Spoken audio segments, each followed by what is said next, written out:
Ladies and gentlemen, welcome in the fair zone. لعبة من العالم الآخر قادمة من الجحيم. في الأوقات اللي بنشعر فيها بالملل الشديد بنبقى عايزين نخرج عن المألوف ونجرب حاجات جديدة، لكن الأطباء بينصحوا بعدم تجربة أي لعبة تخص بالعالم الآخر. هنتعرف على قواعد اللعبة وإيه اللي حصل للي جربوها، ولكن تحذير مهم جدا جدا جدا: بلاش تجرب بلاش تجرب بلاش تجرب. بقولها لك 3 مرات اهو، بلاش تجرب، عشان الألعاب دي فعلا صعبة جدا وبتدخل فيها للعالم الآخر، ولو دخلت بيبقى صعب انك تخرج منه. فلو كنت واحد قديم فانا برحب بعودتك، عايزك تنزل تدوس لايك وتكتب كومنت محمد في ظهر الجمهور عظيم. ولو انت شخص جديد، انا محمد بقدم محتوى رعب وغموض. لو بيعجبك المحتوى ده ما تترددش وتضغط لايك وتكتب تحت كومنت عشان اعرفك. حضر نفسك ويلا نبدأ. هذا المقطع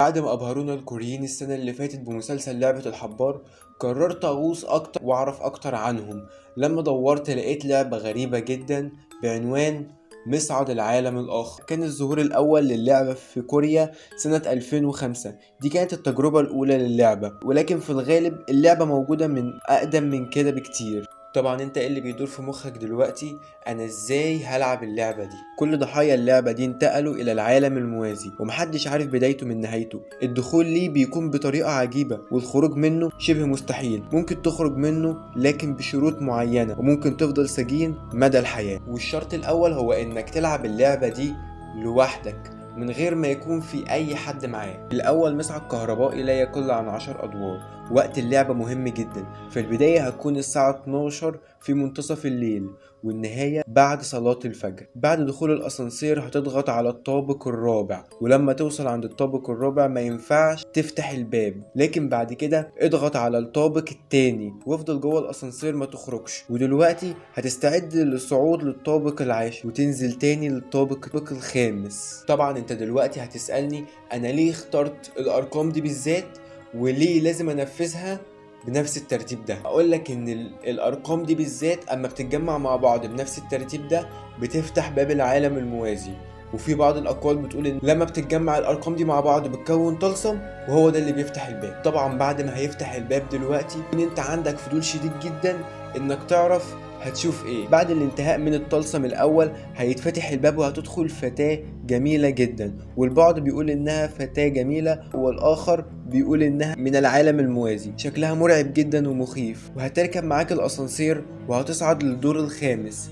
بعد الدور الخامس هتضغط على رقم 1، لكنك هتنصدم الاسانسير يصعد لأعلى لغاية ما توصل للطابق العاشر، وهناك هينفتح الباب. وهنا في ملحوظة مهمة جدا: لو لقيت نفسك بدل ما تكون في الدور العاشر لقيت نفسك في الدور الأول، فانت تعرف ان الجن رفض دخولك العالم بتاعه.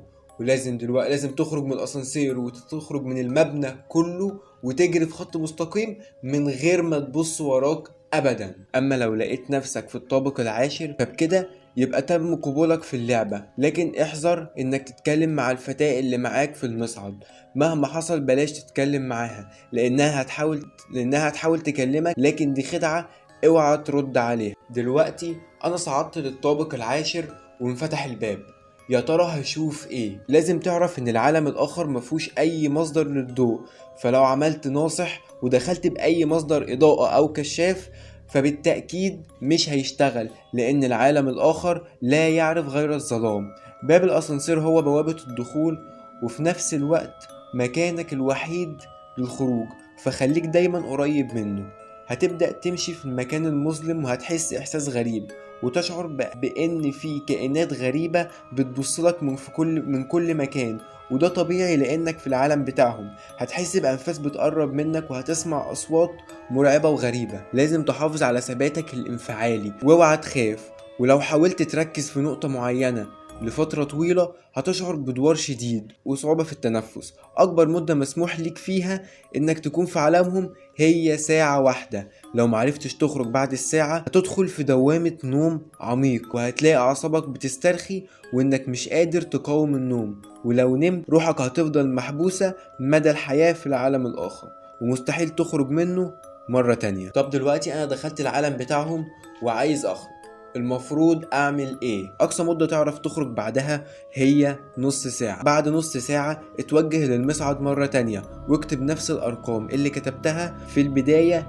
لكن بطريقة عكسية. من المفترض ان الاسانسير ينزل لتحت، لكن لو مرضيش ينزل حاول تهدي اعصابك على قد ما تقدر وافتح الباب. لو لقيت الظلام اعرف انك انحبست في عالمهم ومستحيل تخرج منه. اما لو لقيت الباب اتفتح ولقيت قدامك سلم انزل على السلم بسرعة لحد ما توصل للدور الاول، اجري واخرج من المبنى واوعى تبص وراك ابدا. وفي خدعة وقعوا فيها بعض اللاعبين ولكن بيقولوا ان مش كل الناس بتحصل معاهم. الاسانسير وهو نازل اول لما يتفتح الباب هتلاقي السيدة المرعبة اللي قابلتك في اول اللعبة. هتحاول بكل الطرق انها بتقنعك تروح معاها لانها الوحيدة اللي عارفة طريقة الهروب. حالة انك وقعت في الفخ ورحت معاها مش هنشوفك في العالم بتاعنا تاني وهتفضل محبوس. تعالى دلوقتي احكي لك قصة أليكس اللي حاول يجرب اللعبة حصل له ايه. أليكس كان شخص عادي بيشاهد احد مقاطع على اليوتيوب وظهر له فيديو بعنوان لعبة مصعد الأشباح،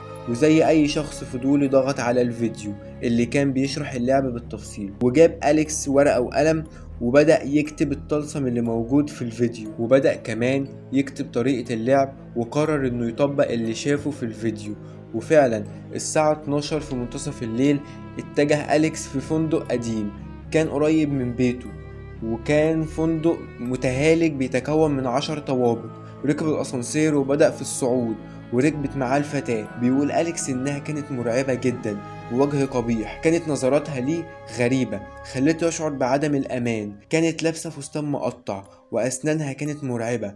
أليكس بدأ يشعر بالرعب وحس إنه عايز يبكي وبدون أي سبب. فعلا أليكس بدأ في البكاء بشكل هستيري جدا، وبعد لحظات بدأ يسمع أصوات مرعبة.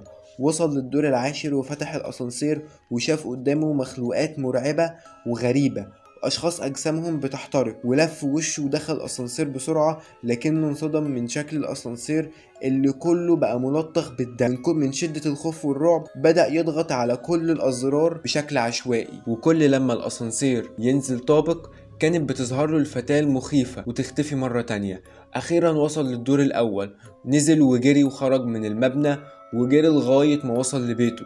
دخل اوضته وقفل الباب بسرعة واعتقد انه في امان. فكر ان اللعبة انتهت، لكن المشكلة انه كان بيسمع اصوات صرخات مرعبة من اشخاص بيدقوا على الباب. حاول يغطي وشه وينام بصعوبة شديدة جدا. راح في النوم وكان الليلة دي بيحلم بكوابيس مرعبة وبيشوف اشكال غريبة من الجن حواليه في كل مكان. كانت اسوأ ليلة في حياة أليكس، وفعلا تأكد ان اللعبة حقيقية ومرعبة.